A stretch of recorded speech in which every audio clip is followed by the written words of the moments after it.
Assalamualaikum warahmatullahi wabarakatuh. Alhamdulillah tim Aceh Swanto FC hari ini mengikuti turnamen Cibodas Cup yang ketiga dengan sudah masuk ke putaran semifinal. Insya Allah apabila menang hari ini, tim Aceh Swanto FC akan masuk ke puncak grand final. Semoga Aceh Swanto hari ini menang, tetap semangat. Terima kasih. Mereka mengalahkan 11 sampai dengan skor 3-0.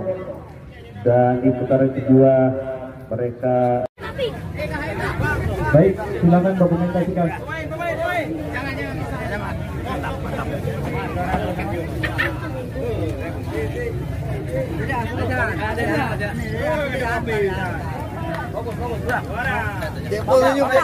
Oke, selamat kepada tim Aceh Swanto. Dan kami panggil dari tim Gama. Untuk itu agar segera ke tribun kehormatan bersama Bapak Camat Madiar yang akan menyerahkan